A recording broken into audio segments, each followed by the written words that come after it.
जय माता दी। रविवार से शुरू होगी दुर्गा पूजा और हम 6 तरह से कर सकते हैं यह व्रत और उपवास। 15 अक्टूबर रविवार यानी कि कल नवरात्रि का पहला दिन है। देवी माँ की पूजा का 9 दिवसीय पर्व 23 अक्टूबर तक चलेगा।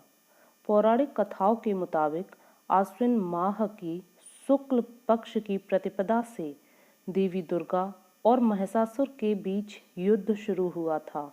9वें दिन यानी नवमी तिथि पर देवी माँ ने महिषासुर का वध कर दिया था।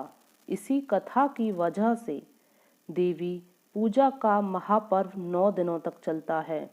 इन 9 दिनों में देवी भगवती के लिए व्रत उपवास करने की परंपरा है।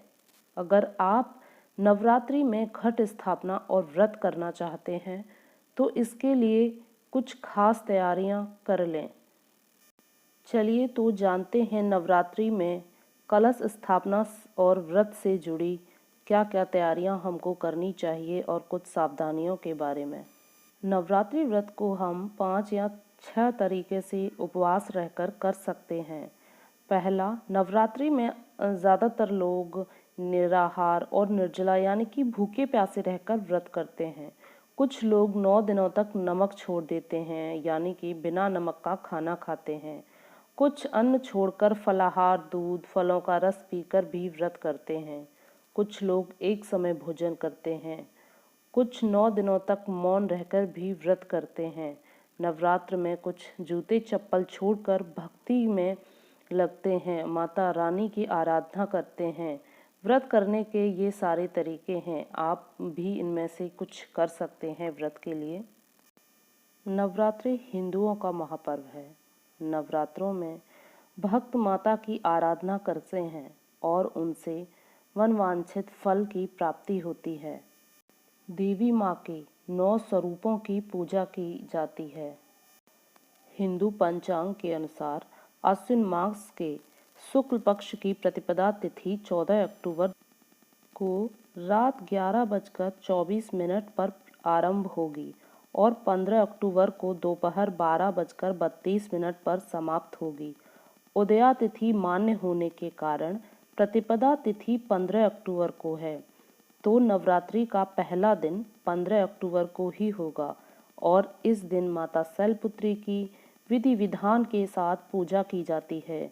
नवरात्रि के पहले दिन ही कलश या घट स्थापना भी की जाती है और घट स्थापना के साथ ही माता की जोत भी जलाई जाती है।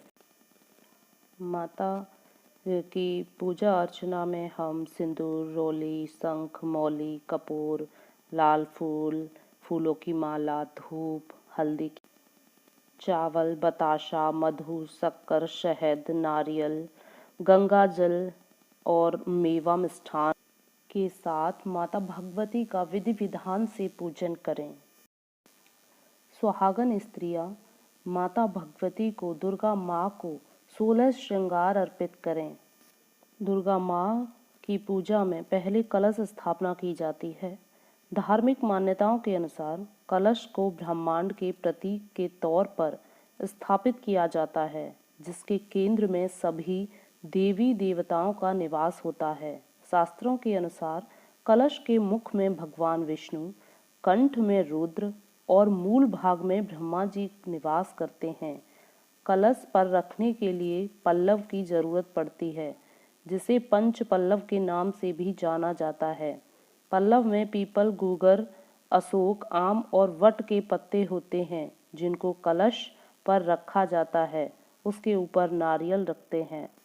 आप आम के पत्ते भी रख सकते हैं। इस बार माता हाथी पर सवार होकर आएंगी और अपने भक्तों का कल्याण करेंगी। जय माता दी।